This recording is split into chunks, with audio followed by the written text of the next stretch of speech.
Salut tout le monde et bienvenue pour cette rétrospective dédiée aujourd'hui à Astro le petit robot. Œuvre mondialement célèbre créée par le maître Osamu Tezuka et là ça va être du lourd. Alors, trêve de blabla et attaquons direct cette émission. Oui, parce que, vous me connaissez, j'aime bien m'étendre un peu parfois et me perdre dans des discours sans fin, chargés de références et de moult drôleries. Mais tout ça au nom de la transmission de la connaissance. Car oui, faire une vidéo, c'est d'abord échanger. Échanger une passion avec des femmes et des hommes, ou les deux à la fois. Échanger son amour pour les œuvres de ce monde. Remercier ceux qui vous soutiennent, car je suis comme ça. Je dis merci aux gens, merci à la vie. Je chante la vie, je danse la vie, je vis la vie.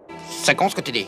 Oui, peut-être, oui, mais ça vient du cœur. J'aime procéder ainsi. J'aime ces rencontres qui nous enrichissent, ces rencontres faites de petits riens et de petits tout. Car au final, je suis qu'amour. Oula, oui, pardon, allez, let's go pour une rétro divisée en 4 parties. La première est entièrement consacrée à l'auteur et à la jeunesse de l'œuvre, et je vous avoue que synthétiser tout cela n'était pas évident tellement l'influence de Tezuka est énormissime. La deuxième partie sera dédiée au manga et la troisième à l'animation, et enfin dans la dernière partie on parlera des autres produits, notamment des jeux vidéo, ainsi que les figurines et quelques autres trucs.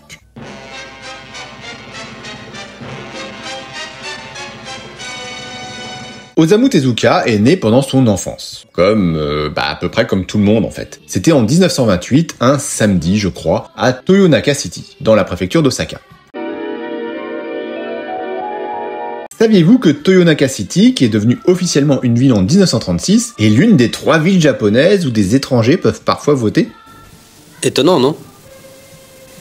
Oui, merci Wikipédia. Donc Tezuka est l'aîné de 3 enfants, issus d'une très bonne famille, dont le père était déjà un passionné de BD et d'animation. C'est d'ailleurs lui qui lui fait découvrir Walt Disney, qui aura une influence énorme sur son œuvre. Le style graphique est assez proche, bonhomme plutôt rond, grands yeux expressifs, côté enfantin du dessin, même sur des sujets très sérieux, ce n'est pas pour rien qu'on l'appellera plus tard le Walt Disney japonais. Ensuite, il grandit à Takarazuka. Et ça, c'est super important car il découvre là-bas la célèbre revue Takarazuka. Vous savez, c'est cette compagnie de théâtre qui ne met en scène que des femmes. J'en ai parlé dans la vidéo City Hunter.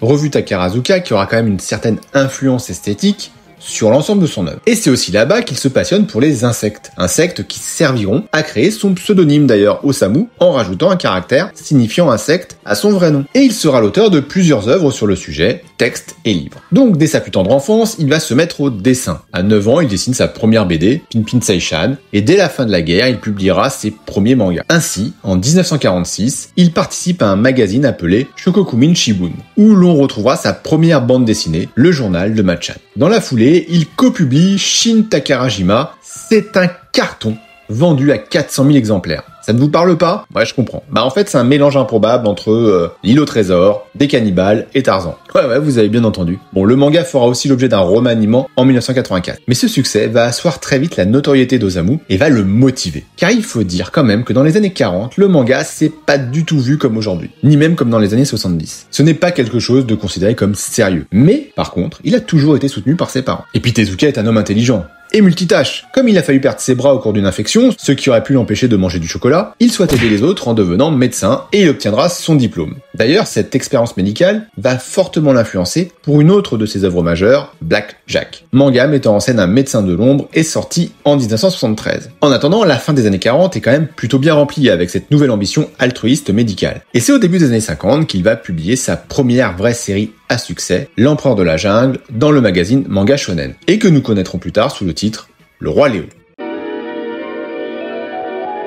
Alors, petite anecdote un peu longue mais intéressante concernant la polémique autour du roi Léo. En effet, cette polémique naît du fait que le roi Lion de Disney aurait copié le roi Léo, et cela a fait couler beaucoup d'encre. Alors j'ai lu tout et n'importe quoi sur le sujet. Par exemple, on vous explique que ce n'est pas du plagiat, car les deux œuvres sont très différentes, mais que cette vision de plagiat est entretenue par la bulle internet. Dans d'autres articles, on nous explique que c'est du plagiat pur et simple, renforcé par des plans séquences et des idées identiques, comme vous pouvez le voir. Et ça, c'est clairement vrai. Mais est-ce pour autant du plagiat? Alors ce qu'il faut savoir, c'est que Tezuka Productions, la boîte de Tezuka, j'en reparlerai, a refusé le contentieux à la sortie du Roi Lion en 1994. La raison officielle était que Tezuka, mort 5 ans plus tôt, n'aurait pas souhaité de son vivant attaquer Disney car c'était un grand fan qui en avait subi l'influence. On voyait plutôt ça comme une sorte de juste retour des choses. La version officieuse nous dit que Tezuka Productions avait un dossier plutôt solide, mais qui se sont finalement rétractés pour éviter d'affronter le géant américain et d'y laisser trop d'énergie et de pognon pour un résultat incertain. Du coup, sans jugement, difficile à dire en fait. Alors évidemment que le Roi Lion partage des similitudes avec l'œuvre de Tezuka. Évidemment qu'un combat juridique aurait été long et plutôt incertain. Mais ce que je trouve le plus nul dans toute cette histoire, ça vient de la part de Disney. Car Disney, du moins ses représentants de l'époque, sont allés jusqu'à nier la référence à l'œuvre du maître, et même avec un profond irrespect, en précisant qu'ils ne connaissaient même pas Tezuka. Bon, en 2001, Disney fera quand même son mea culpa et reconnaîtra l'influence du maître.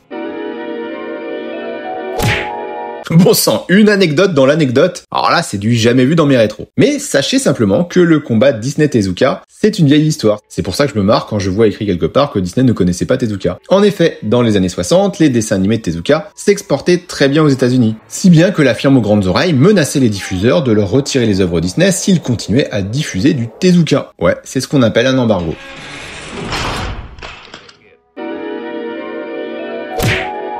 Ouais, carrément. Ah bah oui, jamais 203. Bon, c'est une belle mise en abîme. Allez, promis, c'est la dernière anecdote avant la prochaine. Le Roi Léo est souvent considéré comme le premier dessin animé japonais diffusé à la télévision en France. C'était en 1972 du temps de l'ORTF. C'est Wikipédia qui le dit. C'est pas exactement vrai. Avant cela, en fait, on a eu le droit à une coproduction franco-japonaise, Oum le Dauphin en 1971, mais aussi un épisode de 2 séries japonaises, Super Jeter et Kyutaro le fantôme à la fin des années 60. Sans oublier Le Serpent Blanc dans les salles de cinéma en 1962. Donc il faut un peu nuancer le propos. Le Roi Léo est le premier dessin animé 100% japonais, diffusé régulièrement à la télévision française en 1972. C'est donc après ce premier succès que Tezuka va créer son œuvre majeure, Astro Boy, qui deviendra l'un des plus grands succès de la bande dessinée tout en étant l'un des premiers mangas de science-fiction. Plus de 100 millions de volumes vendus, c'est énorme. Et je vous parle pas de tous les produits dérivés. Enfin si, c'est l'objet de la rétro, donc je vais vous en parler, mais plus tard. Cela étant, malgré ce succès, Tezuka continuera de produire et de produire des mangas, beaucoup, je vous ai déjà parlé de Blackjack, je vous ai déjà parlé dans la rétro Cutie de Dororo, mais il y en a des dizaines d'autres. Vous voyez en fond la chronologie officielle de l'auteur sur son site, c'est une production énormissime. On lui attribue pas moins de 700 volumes de manga, 150 000 pages dessinées, 500 épisodes d'anime. C'est pas pour rien qu'il se fait surnommer le dieu du manga. Entre 77 et 97, Kodansha publiera même un recueil appelé Osamu Tezuka Manga Works, qui catalogue un peu plus de la moitié de la production du maître et qui compte déjà 400 volumes. Je sais pas si vous vous en rendez compte, 400 volumes. On estime à 146 heures le temps nécessaire pour tout lire. Et au-delà des mangas, il y a la production animée. En 1962, Tezuka lance Mushi Productions pour concurrencer la Toei, spécialisée à l'époque dans les moyens et longs métrages. Et c'est cette société qui va créer Astro Boy, mais aussi d'autres séries comme Ashita no Joe. Hélas, elle fera faillite en 1973. Mais c'est surtout Tezuka Productions, studio d'animation dérivé du premier, et fondé en 1968, qui va faire le bonheur du maître. D'abord sous-traitant de Mushi Productions, le studio va ensuite s'émanciper. C'est notamment lui qui va créer le remake d'Astro des années 80, ou le film d'animation de 2009. On en reparlera dans la troisième partie. L'œuvre de Tezuka est immense. Et il va souvent utiliser les mêmes archétypes de personnages d'une série à l'autre, avec des noms différents, mais avec les mêmes motivations généralement, ou les mêmes caractères. Tezuka appelait cela son Star System. Ces personnages sont des stars de cinéma qui l'utilisent de la même manière qu'un acteur qui joue des rôles différents. C'est pour ça qu'on retrouve les mêmes visages d'une série à une autre. Et ce système n'est pas une lubie, c'est une vraie philosophie propre à l'auteur, qui a même imaginé un classement et des salaires associés. Document que vous pouvez voir à l'écran, même si vous n'y comprenez pas grand chose, les fans adoraient retrouver un tel ou un tel d'une œuvre à l'autre. Chaque personnage a un statut et un niveau d'étoiles allant jusqu'à 5, comme Superstar, qui est par exemple le cas d'Astro. Son père Tenma a 2 étoiles, Blackjack a 5 étoiles, comme Léo. Meg, qu'on retrouve dans Blackjack et dans Astro, a 4 étoiles. Un principe simple, mais super élaboré.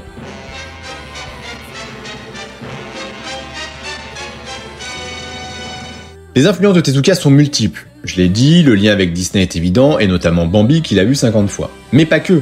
Tezuka est un enfant du Japon marqué par la Seconde Guerre mondiale et les drames de Nagasaki et Hiroshima sur fond de féerie introduit par la revue Takarazuka. Tout cela se traduit par un dessin ultra rond et enfantin, alimenté par une intrigue sérieuse mettant en scène des scientifiques fous et les dangers de la technologie dans un univers moderne, mais où la nature est extrêmement présente. Tezuka, en étant le témoin des drames de la guerre, nous prouve qu'il aime la vie. Son œuvre, c'est une ode à la vie. Et c'est maintenant que vous voyez que mon introduction odieusement stoppée prend tout son sens. Son trait est très occidental, c'est aussi pourquoi il se fait surnommer le Hergé japonais. Hergé étant le créateur de Tintin. Ses œuvres sont inspirées d'autres œuvres occidentales. J'ai parlé de l'île au trésor, mais on peut citer Perrault avec Princesse Saphir, Pinocchio évidemment, pour Astro, mais il y en a plein d'autres. Asimov, Dostoïevski, il y a de tout. Citons aussi Will Eisner, papa de Spirit et créateur du roman graphique, ou encore Charlie Chaplin. Pour son œuvre Les Trois Adolphes, pas besoin de vous faire un dessin sur l'influence.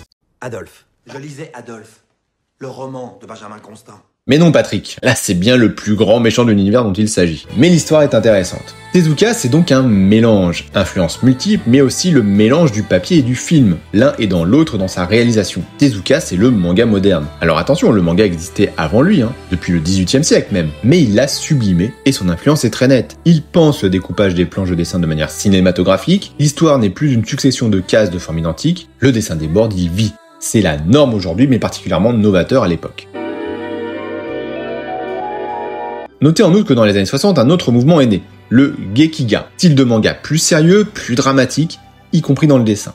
Il existe toujours, mais il n'est pas prépondérant par rapport au style Tezuka. Et le passage du papier au dessin animé va davantage accentuer la chose, d'autant qu'Astro étant un des tout premiers, le fait est qu'il soit réalisé et produit par la même personne permet tout simplement de renforcer le style, son influence, et donc sa propagation chez la génération de mangaka arrivant. Et quand vous réfléchissez bien à l'une des caractéristiques des dessins animés japonais, souvent mis en avant et critiqués dans les dîners mondains, oui, ce sont pas des japonais, ils ont des grands yeux bien ouverts, très occidentaux, tout ça. Bon, eh bien, hormis le fait de noter que j'imite très bien le type mondain qui critique, en réalité, l'anime japonais trouve sa plus grande influence dans les travaux de Tezuka, lui-même fortement influencé par l'Occident. La boucle est bouclée, les grands yeux sont un code du genre qui permettent de faciliter l'expression des sentiments, et ça vient de l'Occident.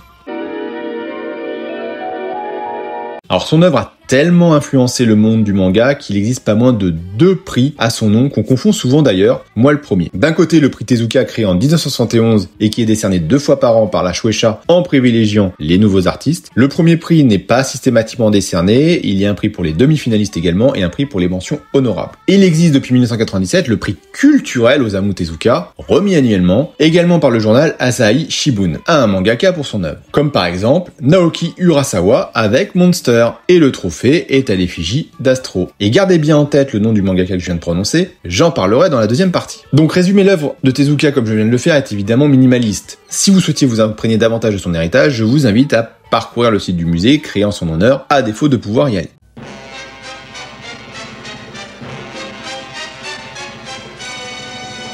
Alors en France aujourd'hui, Tezuka est ultra célèbre, mais cela n'a pas toujours été le cas. En 1982, alors qu'il était bien installé déjà au Japon, lorsqu'il est venu au Festival d'Angoulême présenter son film intitulé Inotori 2772, un long métrage ultra cher à l'époque, une référence, et la salle était quasiment vide. Il rencontre alors Moebius, l'auteur entre autres de L'Incal et de Blueberry sous un autre nom, Jean Giraud, et il l'invite au Japon pour la première de son film, Les Maîtres du Temps. Donc film de Moebius excellentissime dont je vous parlerai un jour. Et on peut aussi remercier le magazine Le Cri qui tue, dont je vous ai déjà parlé aussi, qui a publié du Tezuka à la même époque. Heureusement, 20 ans plus tard, tout ça est réparé, ses œuvres les plus connues sont publiées, bien que de manière assez éparse parfois. Il faut quand même bien avouer qu'on a un peu du mal à s'y retrouver. En 2018, le Festival d'Angoulême a même consacré une exposition complète sur sa vie et son œuvre. Mais revenons un petit peu en arrière. En 1989, hélas, Tezuka succombe à un cancer de l'estomac à l'âge de 60 ans et nous quitte, laissant ainsi le monde du manga orphelin. On retiendra de lui 4 idées motrices majeures. Le respect de la nature, le respect de la vie, une inquiétude vis-à-vis de la science et un combat interminable pour la paix.